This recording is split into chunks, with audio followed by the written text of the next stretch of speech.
I'd like to call upon Dr. Bob Cordwine to deliver welcoming remarks on behalf of the JIBC Board of Governors.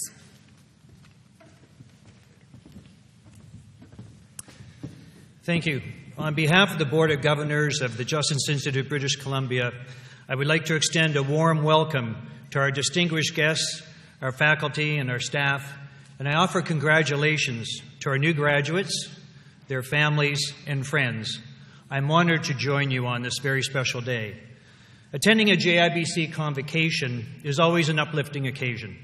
It is an opportunity to join you and commemorate and celebrate the completion of one stage of your education and the beginning of your journey into making our community a safer and a more just place to live. I think it is safe to say that all of our graduates want to make a difference in the world, and that speaks very highly of you as individuals. Your education, of course, does not stop here today. You will learn that out there, every day is often another school day. Just when you think you've experienced every circumstance, now some new situation will arise. It may amaze you, it may astound you, but it will challenge you. At those times, I encourage you to fall back on the words and the training, your instructors, and valuable lessons you have learned here at the Justice Institute. The foundation you received here will help you navigate throughout your careers. All of those assembled here in the stage and all of those in the audience share in your pride today, and we wish you the very best with your careers. Guests, family, friends, let's give a large round of applause to all the graduates assembled here today who have worked so hard to achieve this and are graduating today. Congratulations.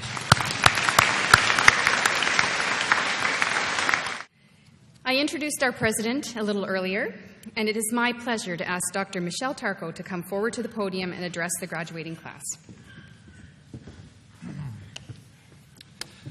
Thank you, Mary.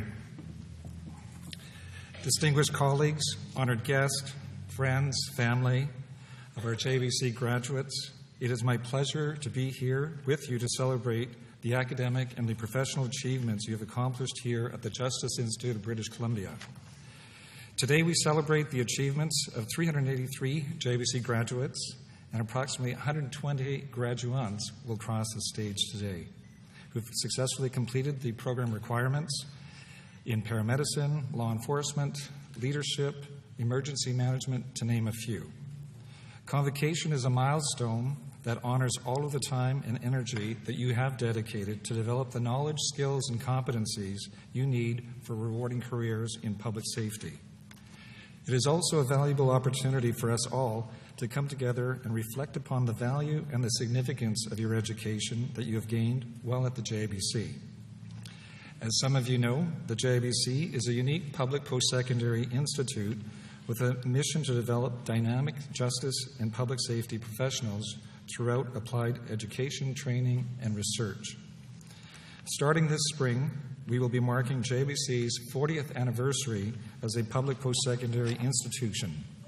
Since 1978, JIBC has had nearly 300,000 individuals enroll in courses, of which more than 40,000 students have graduated from our programs, both non-credential programs and those leading to certificates, diplomas, advanced diplomas, baccalaureates, and graduate programs. JIBC was established in 1978 to create a more cooperative, collaborative model of educating and training justice and public safety professionals in British Columbia and beyond. In the 4 decades since, JIBC has provided the education and training for professionals across the full spectrum of public safety careers in British Columbia and beyond. Our graduates not only serve in law enforcement, firefighting, and the paramedic professions, they also serve within the justice system as sheriffs, correctional officers, probation officers, family justice counselors, mediators, negotiators. They are serving as emergency managers, search and rescue volunteers, and intelligence analysts. Like many of you here today, they are also out in our community every day, helping individuals, families, and communities stay safe and keep us all safe. The general public may not be aware of the incredible work these professionals do each day, but the significance of what they do, of what you do, is nevertheless great. Each of you graduating today is a part of this growing community of professionals working together to help build safer communities and, as you've heard, a more just society. It is thus for me a great privilege to be here to share in your success and your achievement in your education. Here at the Justice Institute of British Columbia, our instructors, our staff, who've worked tirelessly to help you achieve your educational goals and prepare you for the world of work as you move to serve your communities. I encourage you to stay in touch and share your ideas and insights as fellow practitioners and help the next generation of JIBC students. This all leads us towards JIBC's next 40 years, which will bring greater opportunities through the offering of new degrees, such as a Master's in Public Safety Leadership, Master's in Intelligence Analysis, concentrations in international cyber financial crime, partnering with industry and business sectors to assist in meeting labor market needs across British Columbia in the context of justice and public safety training, education, and applied research. Here at JIBC, we will continue to value the diversity and the inclusion of people from around the world. Indeed, we strive to be as diverse as Canada itself, with a varied student body of people from all cultures, life stages, and walks of life, and various professional backgrounds. In the midst of our proud diversity, there is one thing that I do believe we all share, and that's a passion for commitment to serve. Each and every day, there are examples of our graduates supporting the health, safety, and well-being of communities in British Columbia, across Canada, and around the world. In closing, I want to encourage each of you to serve in your respective roles with conviction, knowing that what you do does make a difference to the individuals you will help, the communities you will support. As everyday heroes, you are integral to creating a virtuous circle where business and industry can thrive because of the work that you do, contributing to a safer and more just society. Congratulations again to all of you, and my very best wishes as you embark on the next stage of your lives and careers. And graduates, as you cross the stage, it is my honor to invite Governor Quartermain and Mr. Siegel to join me in shaking your hand once your name is called. So on behalf of the Institute, congratulations. I wish you continued success.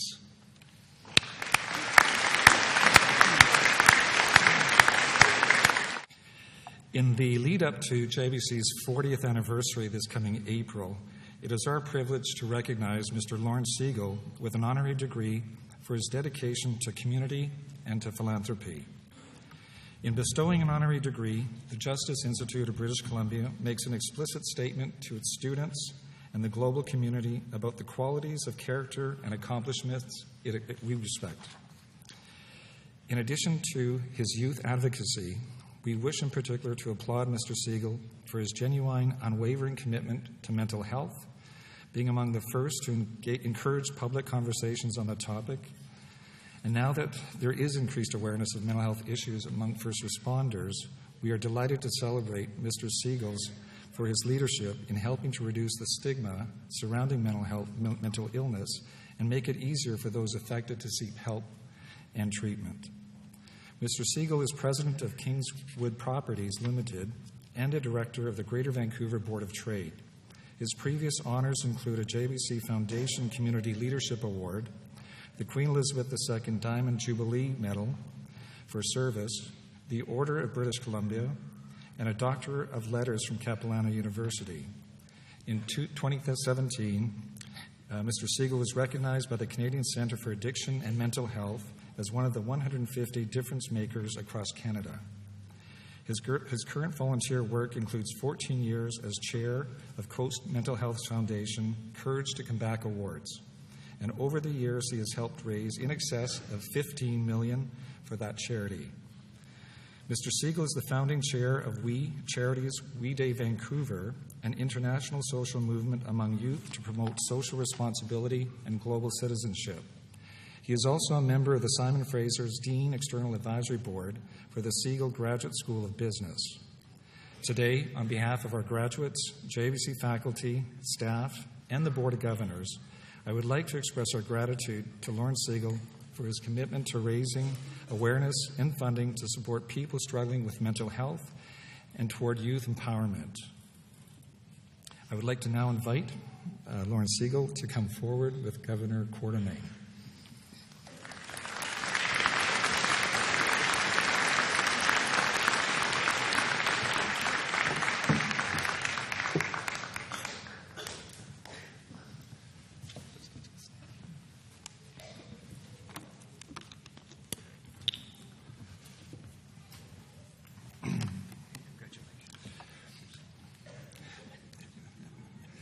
So today, we are honored to present Lawrence Siegel, JIBC's highest award for his dedication to community and philanthropy in British Columbia and Canada.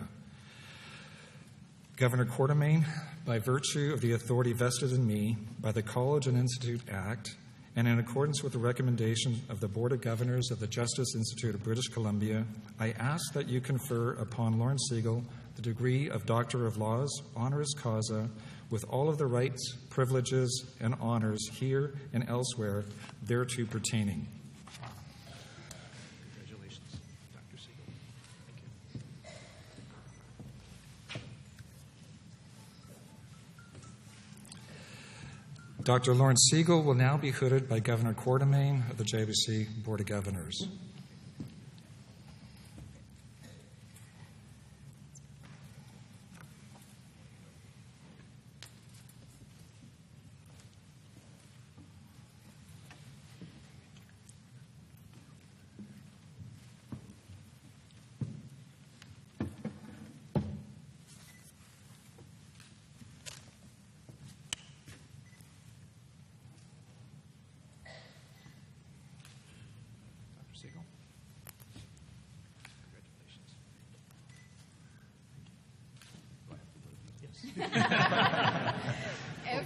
Every doctor that asks that.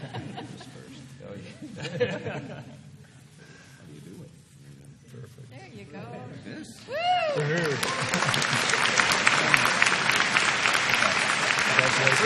Dr. Siegel. Thank you.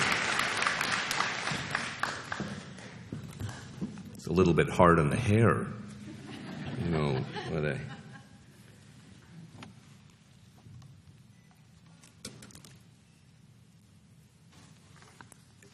Thank you, President Tarko, for that extremely generous introduction and for your inspired leadership here at the Justice Institute. I'd like to acknowledge and say thank you to the many deans on the podium, the faculty,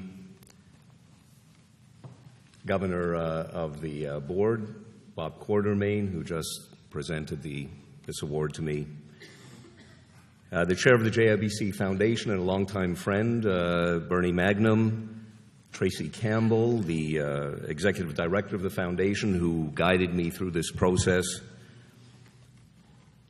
and all the familiar faces I see who made the trip to New Westminster to be here to celebrate, including my son Matthew, my wife Melita, and most importantly, the stars of today, the class of 2018, for your unbelievable achievement. Let's give them all a round of applause.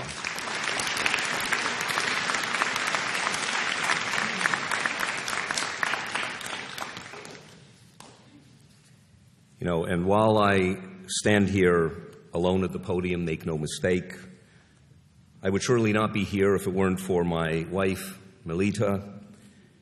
We are truly a partnership in everything, and more than half of this award belongs to her. She may say 3/4. Maybe. And would deserve it. So, class of 2018, the good news is this is your last lesson. And I thought I'd begin with a new recipe for weight loss. First, unbeknownst to yourself, someone nominates you for an honorary doctorate. You win, you get the call with the great news, and you say, "Oh my God, I can't believe it. Why me?" You know that self-doubt that plagues us from time to time. Then 2 months of anxiety and nausea set in as you try to come up with some words of wisdom to 300 or so brilliant students who already know everything there is to know about everything because they've just graduated from one of the finest learning institutions in the country. Yes, sir. So I want to thank all of you as I stand here 10 pounds lighter than before. Today I want to tell you one story from my life. That's it. No big deal. One story which I believe contributed to my being here today. Because the journeys in our life are everything. It's where all the learning takes place.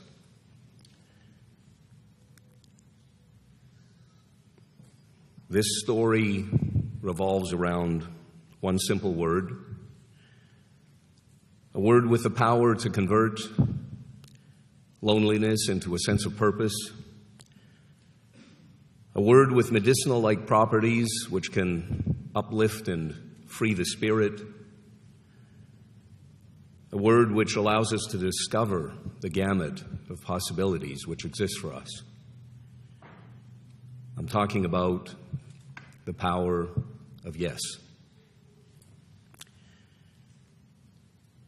As I reflect back on the years, I realize that I've said no far too often, out of fear or doubt, or maybe just plain laziness. And many times that has resulted in regret, which ultimately may be the most painful risk of all. I found over and over now that if you say yes, invariably some sort of magic will happen in your life, which will open a door you didn't think existed. You will do more, create more, live more. One of those doors opened for me 20 years ago when I attended the first fledgling Coast Mental Health Courage to Come Back Awards, which recognizes the triumph over adversity of 6 ordinary British Columbians who touched bottom and not only came back, but are now contributing to society in extraordinary ways.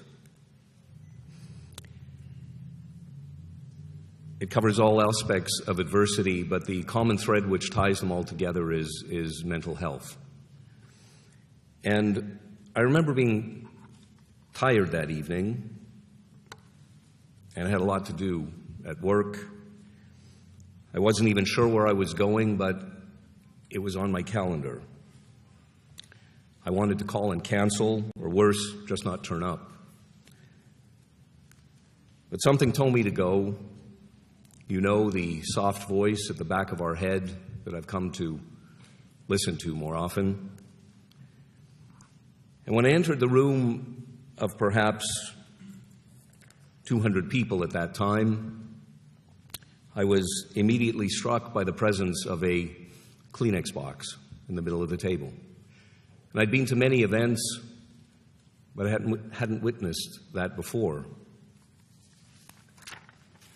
I quickly realized that the power of the stories told could move anyone to tears and that I was witnessing the miracles of everyday life.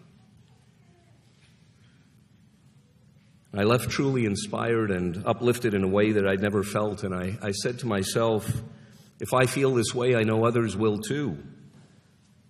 Because by seeing the very best in others, courage, faith, hope, endurance, we see what we ourselves can become. So I began to introduce everyone I knew and anyone I met to the experience, and 14 years ago became the chair. And one of the privileges I have as chair of this great event is to make the calls to the recipients to tell them the great news. And each time I'd hang up the phone, I'd remind myself that a person's courage will always be tested. I don't think we ever reach a place in our life where the testing ends. I think life presses against us, and I think our priorities will be tested, our values will be tested, I think our dreams will be tested, and as many of our graduating class will encounter in the field, when life pushes us to the limit, our very will to survive will be tested. And courage gives us the ability to pass the test. It allows us to pass the test successfully. In 2003, an individual by the name of Joe Roberts was awarded a Courage to Come Back award. He had been drugged out, homeless, and mentally ill, in fact, suicidal, living under a bridge in the downtown East Side. He rose from these depths of despair, became an entrepreneur, and was known as the Skid Row CEO. 5 years ago, he called and said, "Lorne, it's my turn to give back." And he said, "I'd like to talk to you." And so we had lunch, and he painted a vision of pushing the symbol of homelessness and mental illness, a shopping cart, across the country to raise awareness for both those issues, which often go hand in hand. He was in his late 40s, maybe early 50s, and I would say 50 pounds overweight. And I had my doubts. 4 months ago, last September, I joined Joe for the last leg of his 17-month, 9,100-kilometer journey across Canada as he pushed his shopping cart through the downtown East Side, where he touched bottom all those years ago. It told me that anything is possible and that there really is hope for anyone with a mental illness. In a few months from now, on May the 10th, we will be celebrating the 20th anniversary of the Courage to Come Back Awards, with now close to 2,000 people in attendance, and as was mentioned, over $15 million raised for mental health. We listen to the stories and you can hear a pin drop, because we're all sitting on the edge of our seat, asking ourselves, how did they do it? And if they can do it with their limited assets, what can we do with what we have ourselves? You walk in with your heart in one place, and you leave with it in another, ready to face your own fears and achieve your greatest dreams. What we see at the Courage to Come Back Awards is what is missing in the lives of so many, and in particular those with mental illness.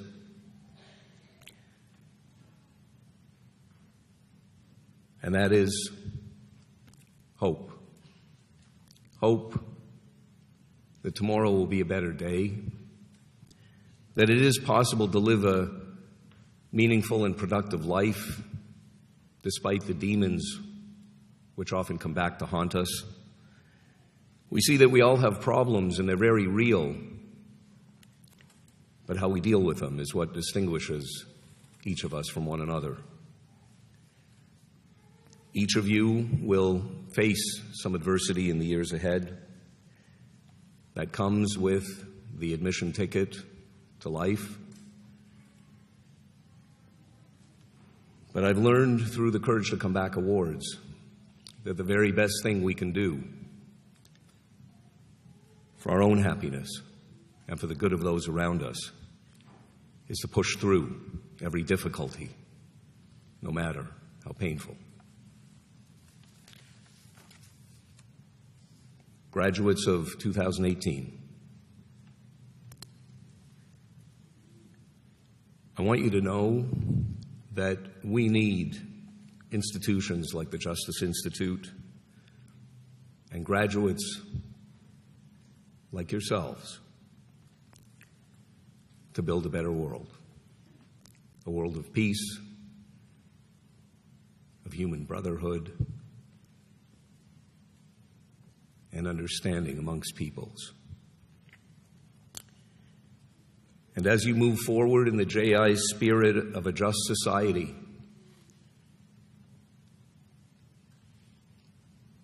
say yes as often as you can. And I promise that you too will find the magic which will open that door and bring you the joy you so richly deserve. Congratulations.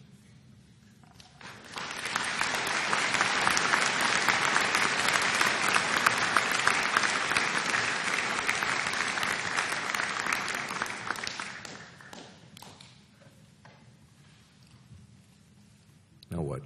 You get to take your seat. Okay. With your nice hat. Yes. Thank you. Thank you so much, Dr. Siegel. It's actually really hard to follow that. Really, the takeaways for me were so many. Just the encouragement to say yes every single time, but also much more than that. And it's about doing meaningful work and making it matter and making what you do matter. So thank you so much, Dr. Siegel. I just can't appreciate that enough. And also the recognition of your family and friends. I'm sorry we've done something you've got a new task in your lives, and that's to actually now keep him from thinking he's above household chores. and to keep him doing all of the great work that he is doing. So thank you so much.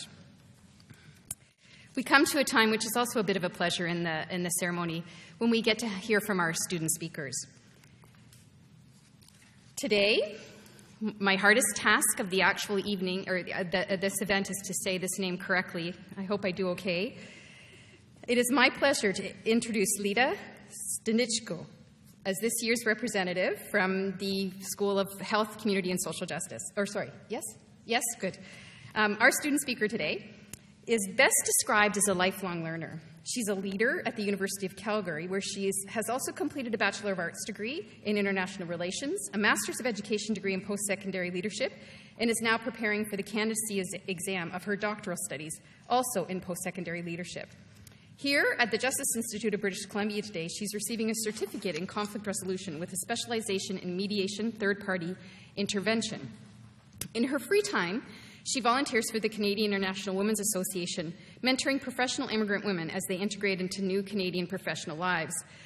Quite honestly, I don't know how she actually has time to volunteer, because Lida actually takes her courses from Calgary here in New West. So she was chosen by her school because of the exemplary leadership that she exhibits in all of the classes, her commitment to her future endeavors, and I, for one, believe that we have not seen the last of you. So please come address the class.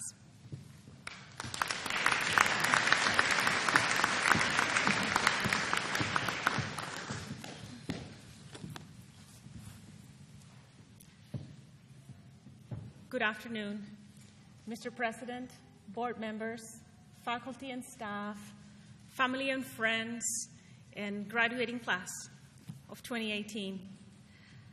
The Italian painter and inventor Leonardo da Vinci was known as a Renaissance man, or man of many genius, universal genius.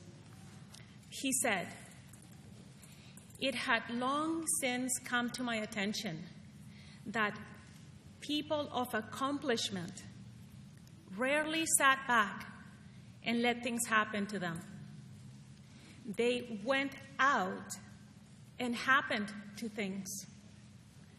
We gather here today to celebrate ourselves, people of accomplishment, because we went out looking to improve ourselves and ended up here at the Justice Institute of British Columbia. And after years of tuition payments and assignments and exams and role plays, here we are. Congratulations. Well done.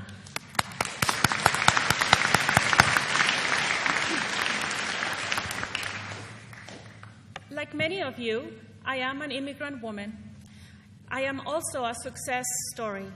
I moved from Mexico to Calgary, Alberta, at the age of 23.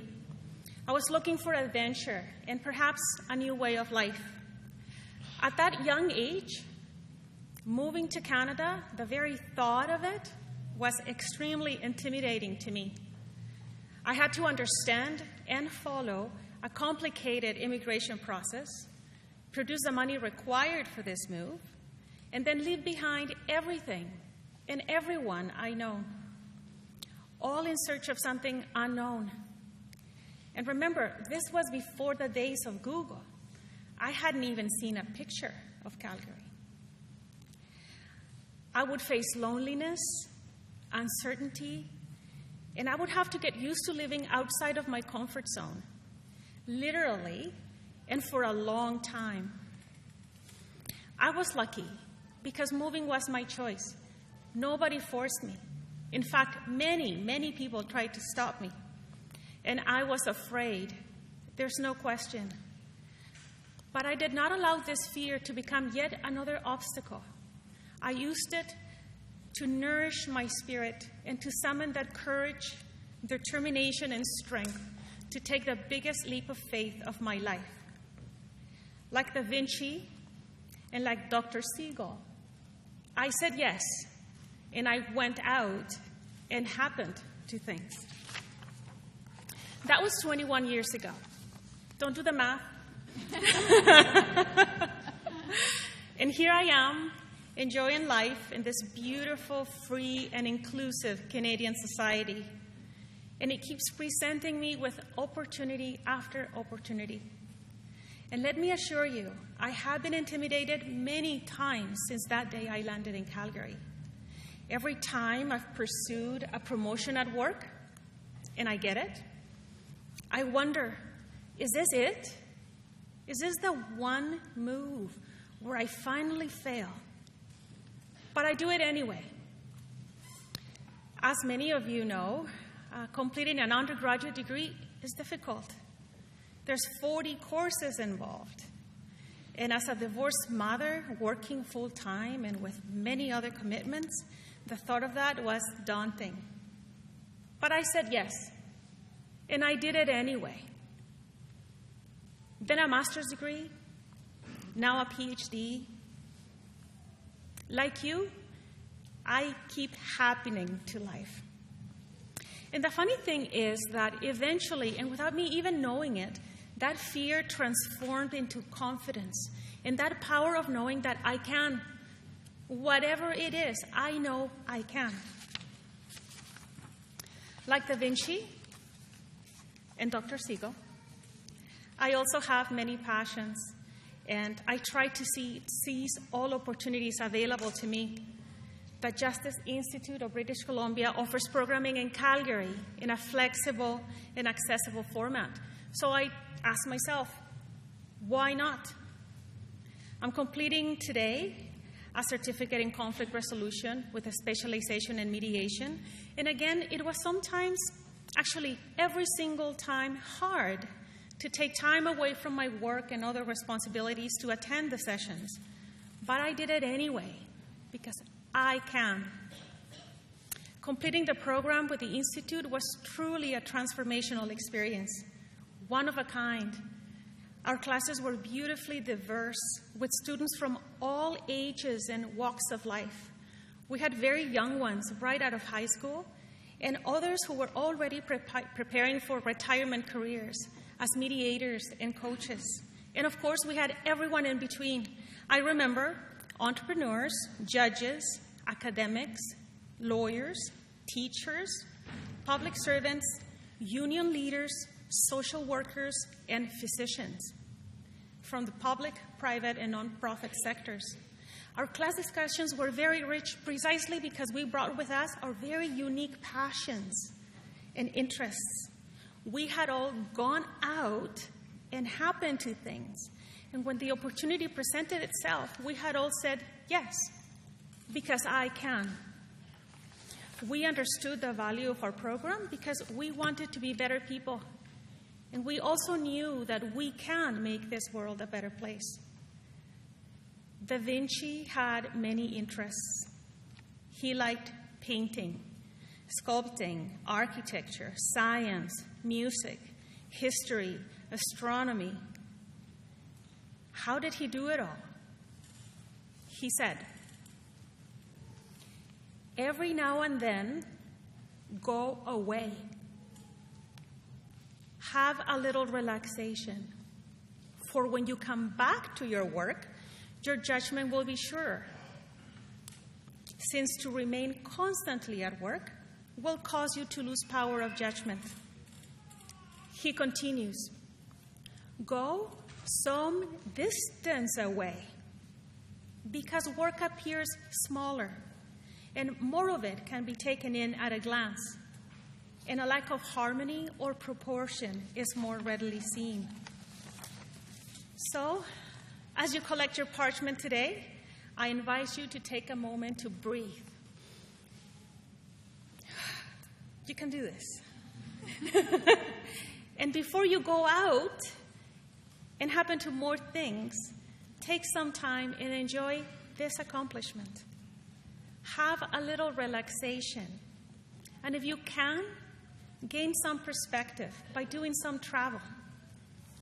I will be traveling soon with my son, Isaac, to visit the wonders of the world of Egypt and Jordan. When I get back, I will apply for the designation of qualified mediator. My hope is to volunteer my services to help low-income families and newcomers as they engage with Canada's justice system. It will be intimidating, but I will do it anyway, because I can. I am sure all of us here are ready to contribute, because we know we can make this a better world. And I am here thanks to the support of many around me, people at work, but most importantly, people in my house. So I want to say thank you here to my husband, Brian, and my son, Isaac, because we all sacrifice so that I can be here today. Thank you for this opportunity, and again, congratulations. It is also my pleasure to present to you James Earle, graduating from the Advanced Care Paramedic Program. He has worked for the BC Ambulance Program for 14 years, and he plans to work in the Lower Mainland as an advanced care paramedic. His interests include camping, surfing, fishing, and spending time with his 3 children and his wife. I'm sure that you also don't have very much spare time. James, you were chosen to be the representative from the Advanced Care Paramedic Program today because you displayed incredible leadership, dedication, and teamwork throughout the whole ACP program. You excelled in your ability to inspire others, and you've exemplified professionalism and academic performance. Please welcome James Earle to the podium.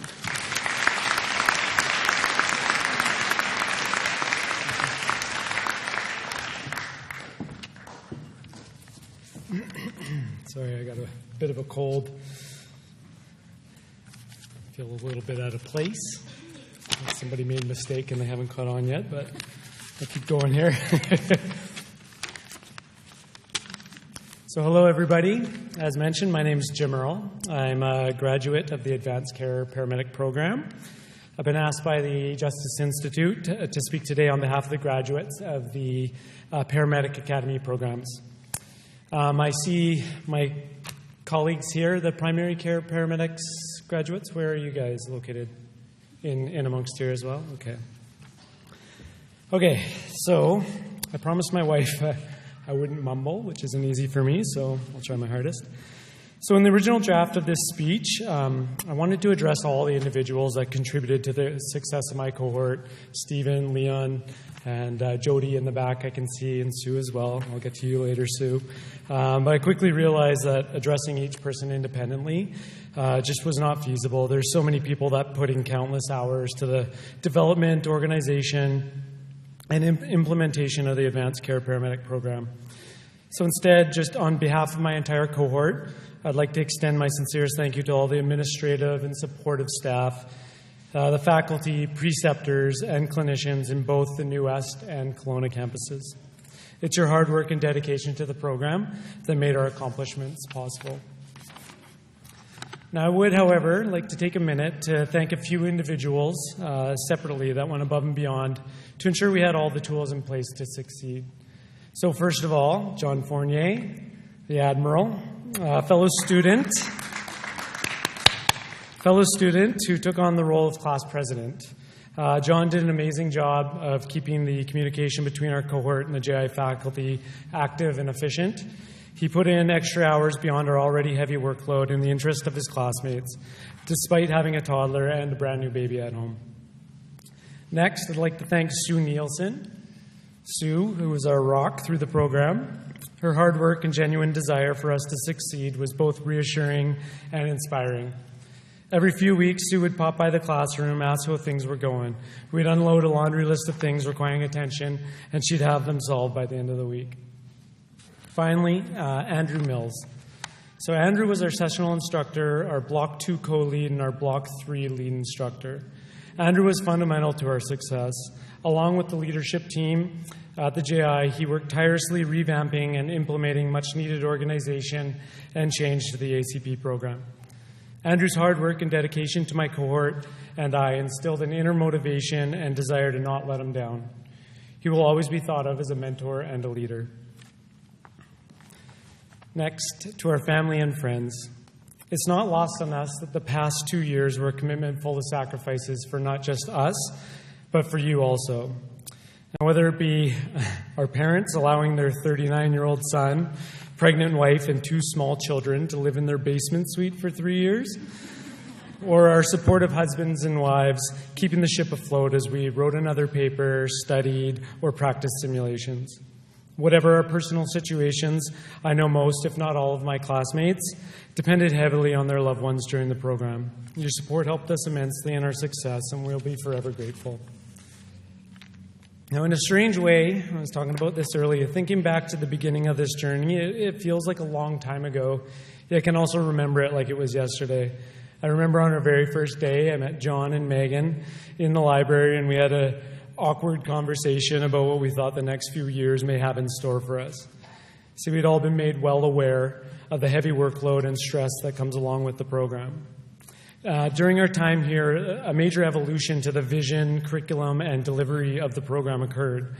Although this transition was positive, it added extra stress to an already extremely stressful and intense workload. Despite this, our cohort bonded together and helped each other through success and struggles. We shared many laughs, especially during the post-exam pub crawls.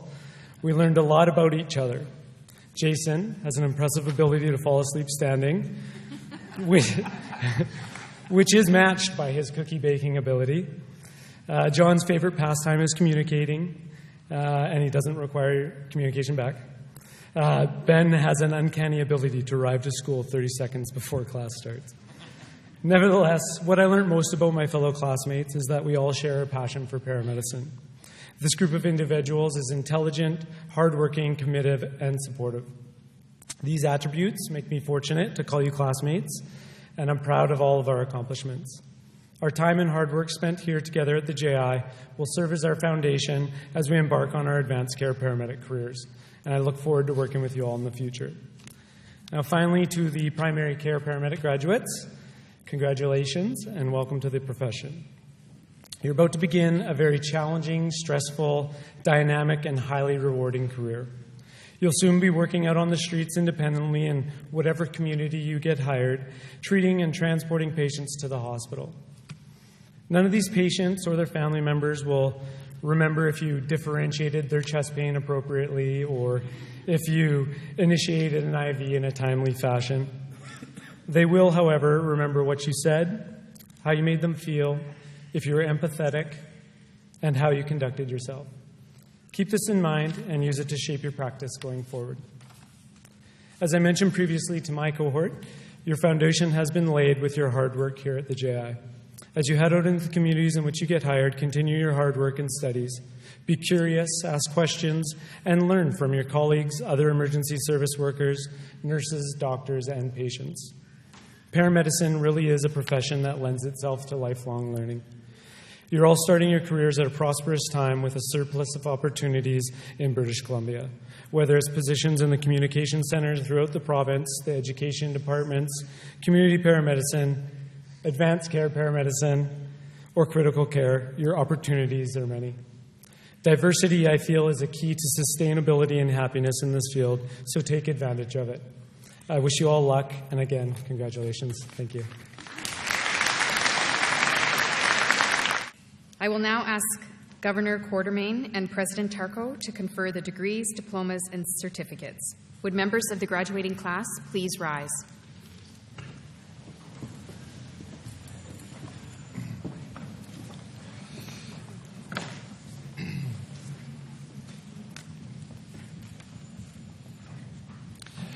Governor Quartermain, as President of the Justice Institute of British Columbia, I present to you these candidates and certify that they have successfully completed all of the established requirements by the Institute for their degrees, diplomas, and certificates. I request that you confer on the graduates who are present today and those who are unable to be present their degrees, diplomas, certificates, and that you grant them all of their rights and privileges and challenge them to accept all of the obligations and responsibilities arising therefrom.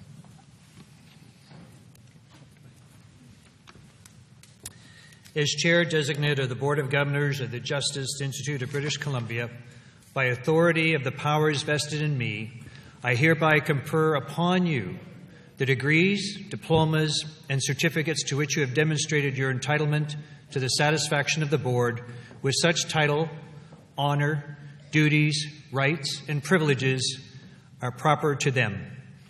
Please be seated.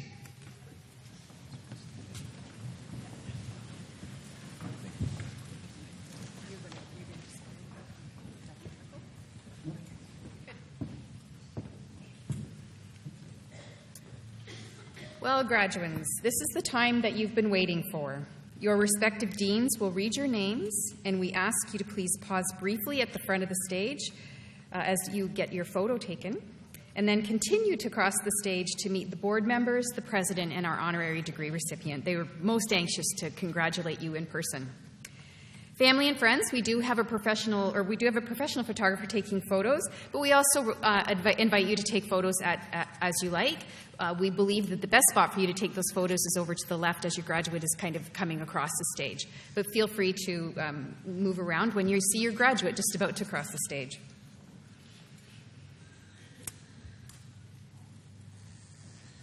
Mr. President, Board Governor, are you prepared to receive the graduands? I would like to introduce Barb Kidd, Dean of the School of Health and Community and Social Justice.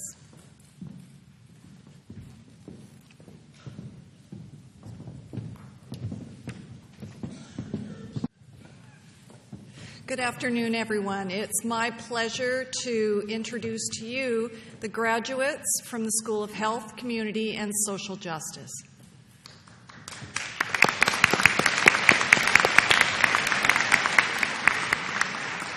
Rebecca Lawrence, Certificate in Conflict Resolution, specializing in mediation.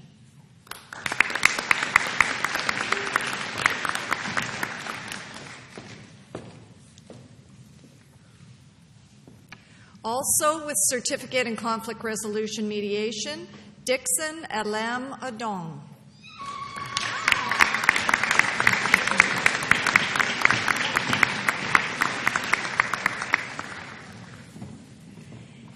And you've already met this graduate. Thank you so much for your wise words to our graduates. Leda Stonichko.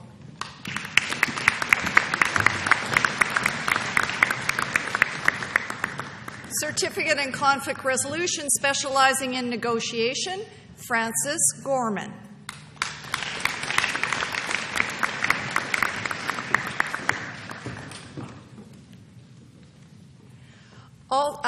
With a graduate certificate in complex trauma and child sexual abuse, Swayam Chandra.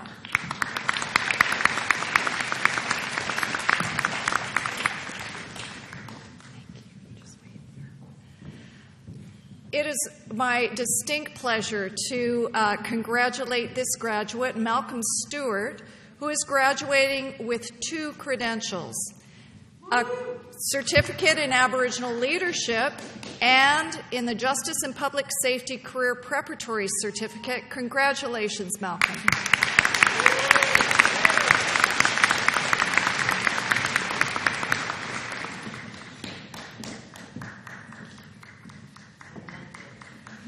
Graduating with certificate in Advanced Facilitation and Consultation, Allison Chase.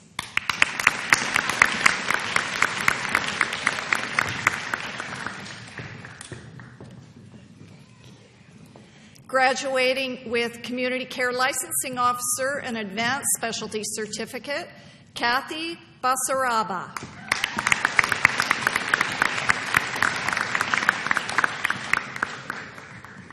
Also graduating in Community Care Licensing, Laura Pedersen.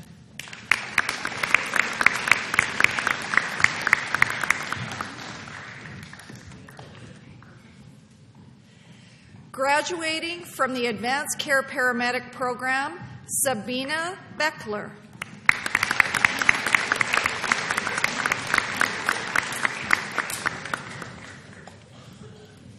Also from Advanced Care Paramedicine, Cameron Challenger.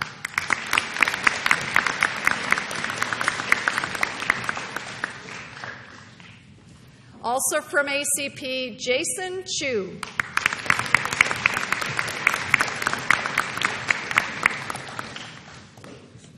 And we've met Jim, Earl, and Jim, thank you so much. Your words were very meaningful, and it sounds like your class was pretty tight.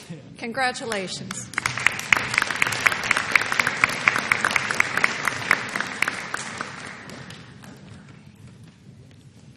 Also from Advanced Care Paramedic, John Fournier.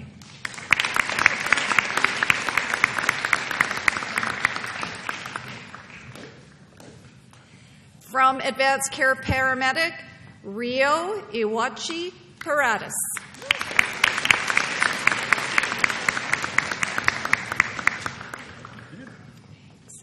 Patrick Ning, Advanced Care Paramedic.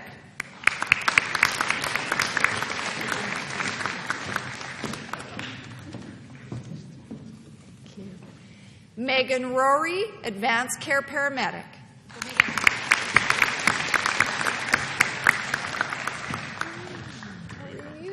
Good to see you. Graduating in Advanced Care Paramedicine, David Stanton.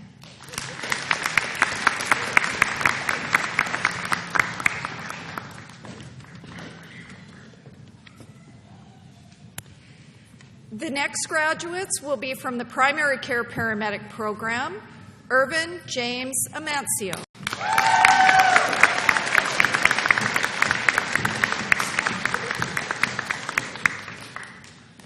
Francesca Barber.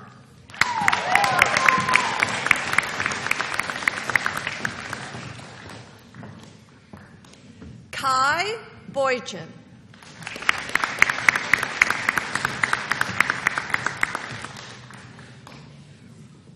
Russell Cruttenden.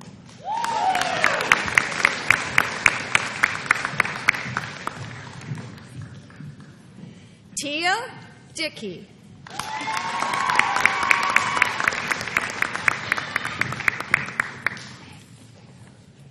Erica Dunbar.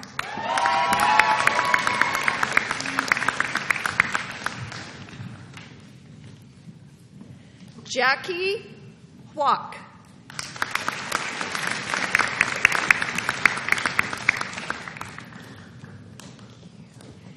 Nathan Freeman.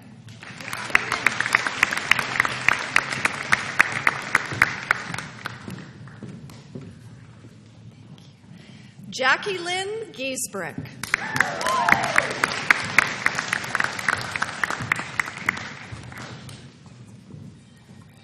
Terry Lynn Good.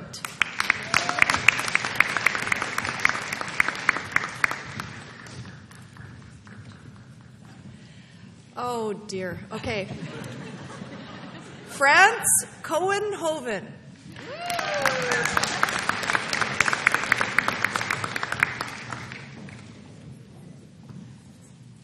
Thank you, Timothy, for having an easy name. Timothy Lee.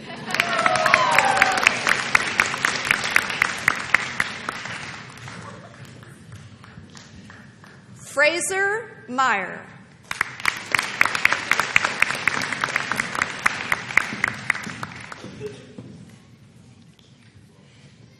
Danica Myra.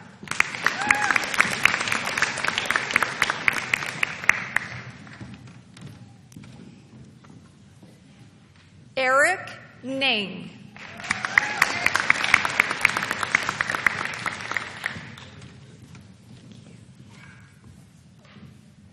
Kelsey O'Farrell.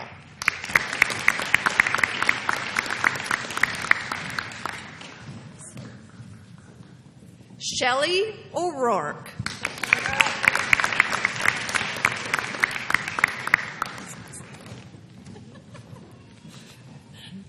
Marissa Pierce.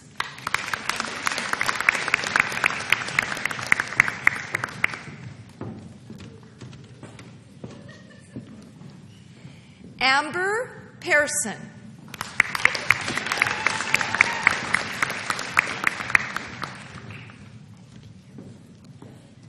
Danielle Panoni.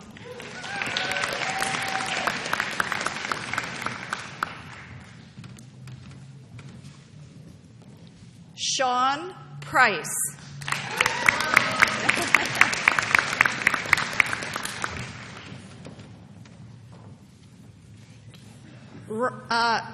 Stephanie Rompre.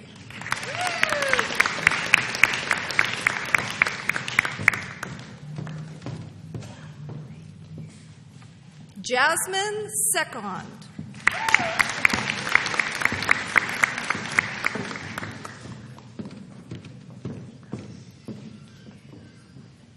Caitlin Sim.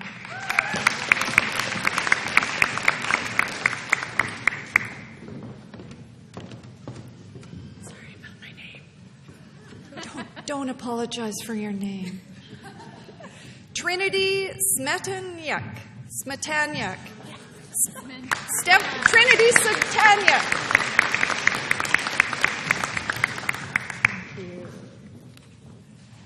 Bree Stevenson.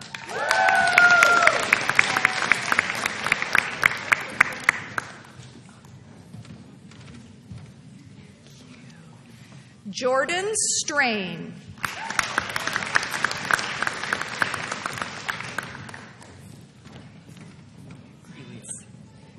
Ilya Taranenka.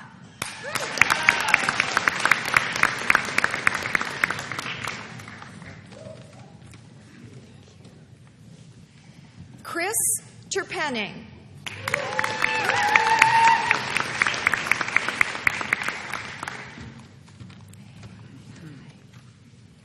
Nicholas Tia.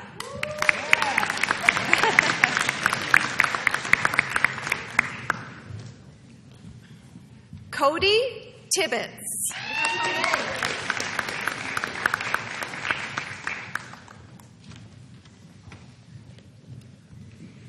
And our last graduate from Primary Care Paramedic Certificate, Jody Vickers.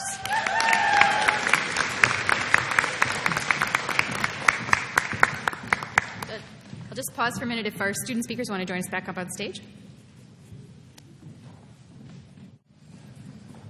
Congratulations to all graduates and all graduands. I have the pleasure of introducing my graduates for the school. In the program, a graduate certificate in tactical criminal analysis, Monica Madison.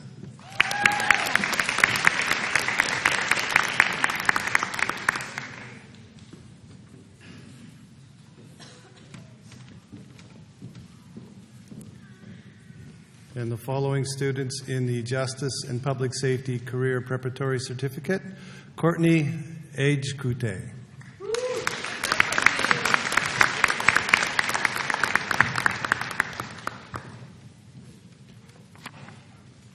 Jesse Jensen.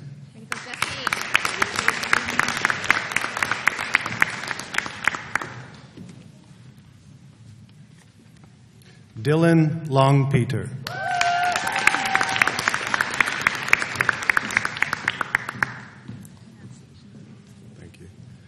Elide Thatcher.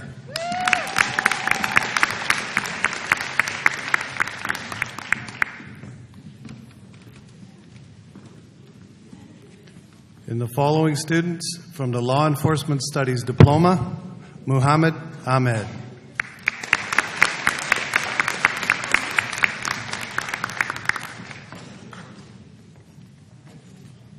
Arjun Atwal.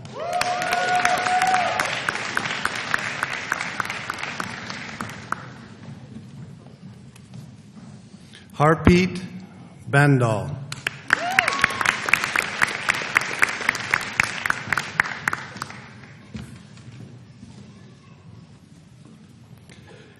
Iranvir Boparai.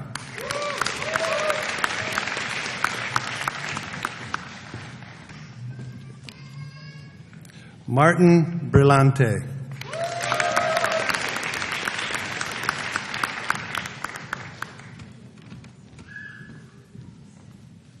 Sarah Carletti.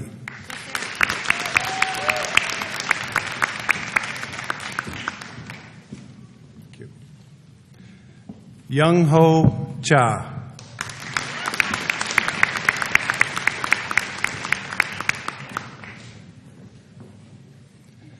Brenton Chandrabhavan.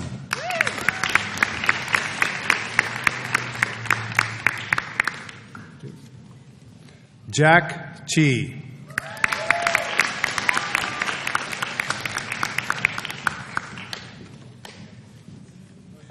Renz Chua.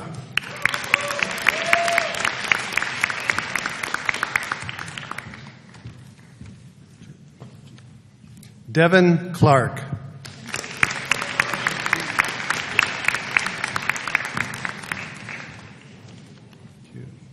Donald Cruz.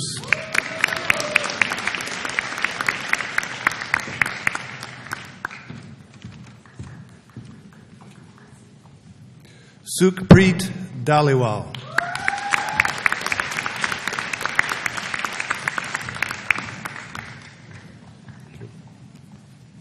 Tyler Duchesne Reed.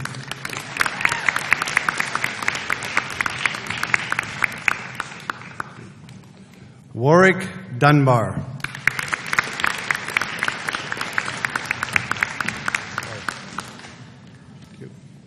Sebastian Faraguna.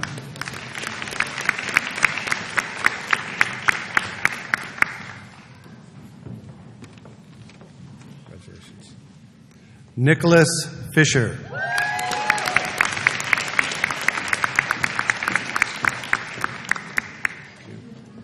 Shimaran Gundar.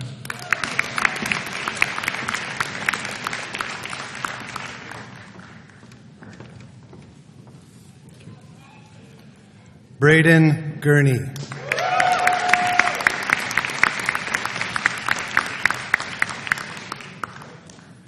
Devin Hackward.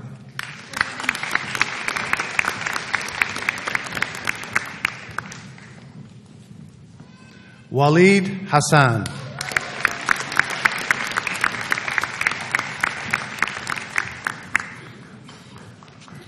Jessica Haugen.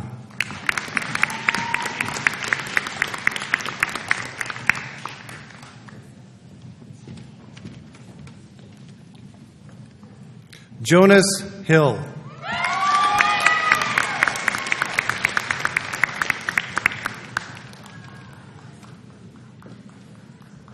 Cole Isaacson.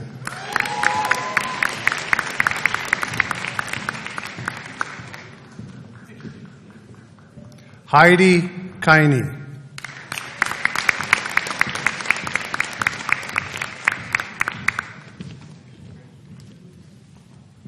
Payam Kabazi Zauj.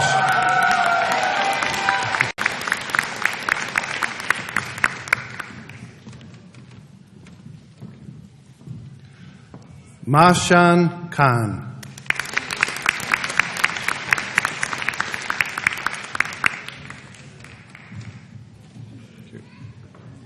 Min Hwan Kim.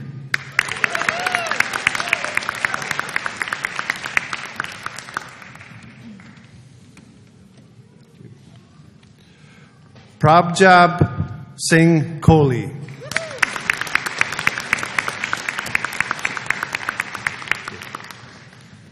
Connor Lucier.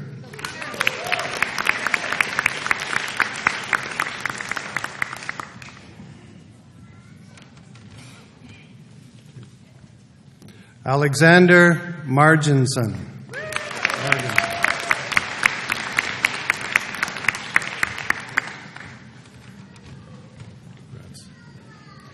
Nicole Mate.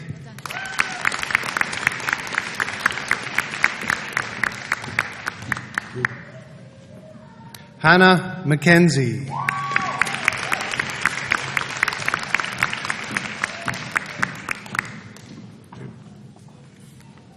Adriana Miteva.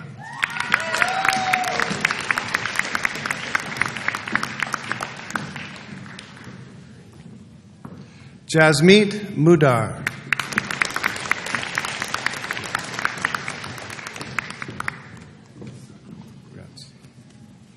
Rachel Phillips.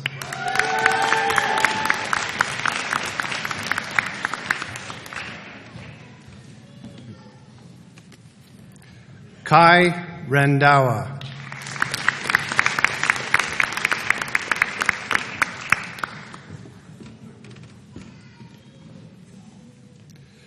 Regal Rialina.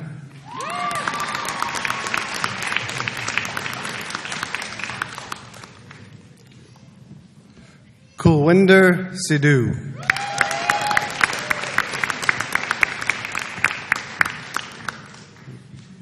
Brian Simmons.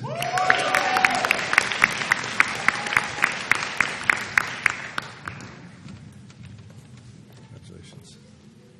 Sterling Such.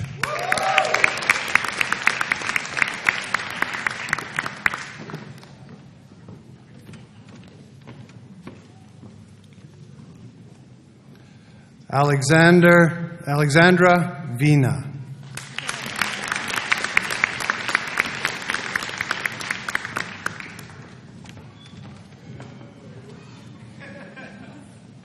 Danny Vlanich.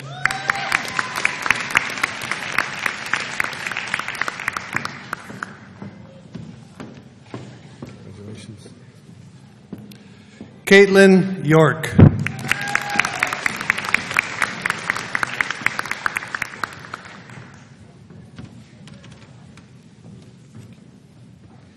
Ash Zaman.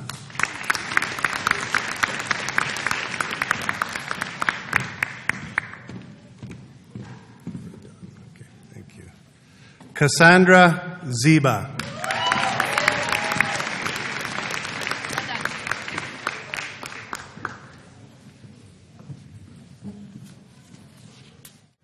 All right, and I'd like to call upon Sarah Waring to present the candidates for the School of Public Safety.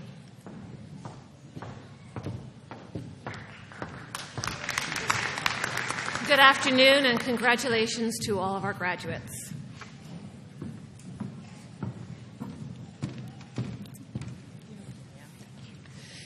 Graduating with a Bachelor of Emergency and Security Management Studies, Melody Hutmacher.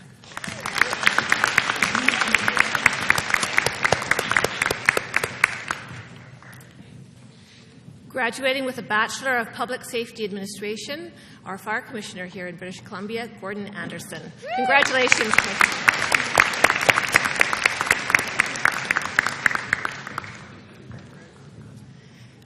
Also graduating with a Bachelor of Public Safety Administration, Aaron Purich. Thank you, Aaron.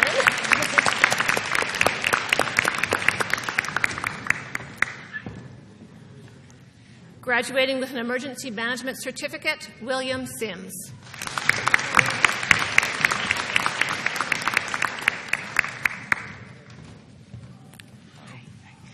Graduating with a Firefighting Technology Certificate, Derek Johnston.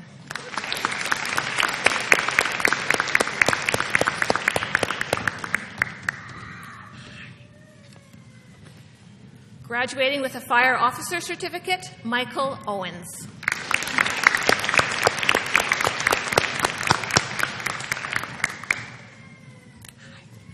Also graduating with a Fire Officer Certificate, Patrick Walker. Thank you.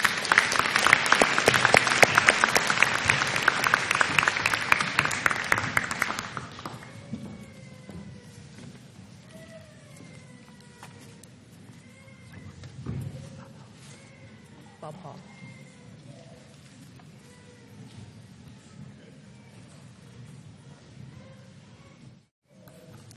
I'd like to call upon Bernie Magnum, the chair of the JIBC Foundation Board, to present the Bob Hall Award.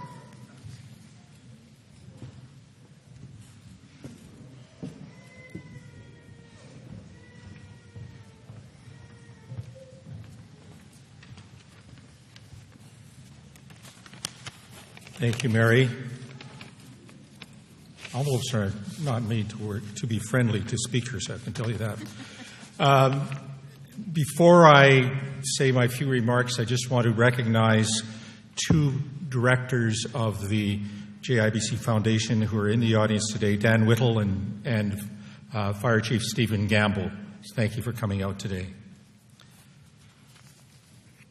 Good afternoon, and congratulations to our graduates. It's a thrill to be here to celebrate your achievements and calling to justice and public safety. My name is Bernie Magnan, and I am chair of the Justice Institute of British Columbia Foundation. For almost 25 years, the JIBC Foundation has been inspiring giving for important needs that enhance education, training, student learning, and applied research at JIBC. As JIBC celebrates its 40th anniversary this year, we recognize the generosity of our donors, some of whom are joining us today, who have funded awards and bursaries, specialized equipment, and innovative educational opportunities to help support tomorrow's justice and public safety heroes, all of you. Today, it is my honor to present the Bob Hull Memorial Award. This award was established in memory of Bob Hull, former director of the JIBC Police Academy, who passed away in 2006. Bob served in the RCMP for 25 years before retiring as a staff sergeant. The Bob Hull Memorial Award recognizes academic achievement in the Law Enforcement Studies Diploma program and is awarded to the top graduating student. I'm pleased to announce that Warwick Dunbar is the recipient of the Bob Hull Memorial Award. Warwick, please join me up on stage to receive your award.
Thank you so much.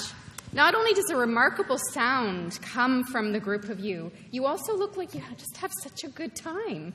So thank you so very much for being here once again. And I know that it takes a great leader to make that kind of sound, and so my delight in having you again as well for the ceremony. And I know that probably you take a group of kids probably every September, and some of them might be new, and you make that kind of sound out of them by February, so that's quite remarkable. Thank you so much.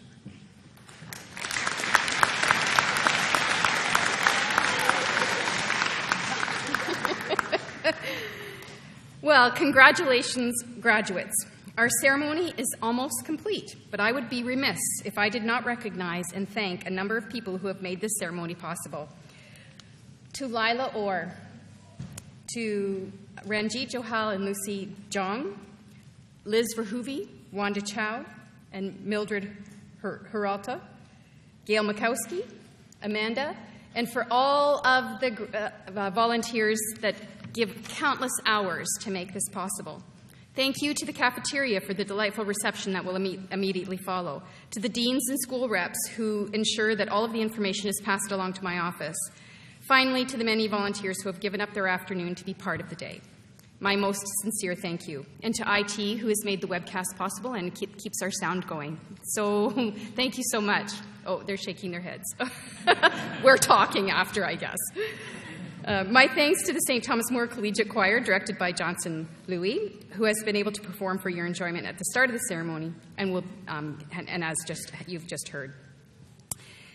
Graduates, the ceremony is almost over, but there is one last thing I would like you to do. You have heard from both of the student speakers that what you have had today is a journey. When you processed into the gym, I called you graduands. You are now graduates. There's a slight but subtle difference in those words. A graduand is someone who's waiting to graduate, and a graduate, of course, is someone who's passed that threshold. The change in the word is subtle, but it reflects something. It reflects a journey that you've not done on your own. This gym is filled with loved ones that walked alongside you as you made that journey. These are people who agreed to eat leftovers night after night. These are people who graciously agreed to go without you to an event because you had a paper to write or a test to study for. Most importantly, these people gave up time with you because they believed in you and what you were doing. Graduates, it's your turn to recognize those that have made this journey possible. I'd like you to stand and turn in your seats and find those that have made the journey with you and join me as we thank them for their sacrifices that allowed you to complete your studies and earn your respective credential. Just the graduates.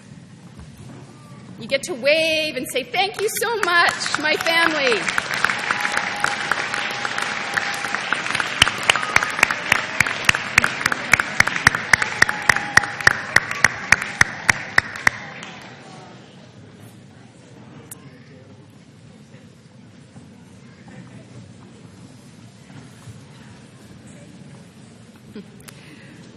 Mr. President, honored Board of Governors, are you prepared to release the graduates of the class of winter 2018? I declare the ceremony officially over. Please rise as the academic procession and the graduates leave the gym. Head Marshal, Mr. Piper, please lead the academic party.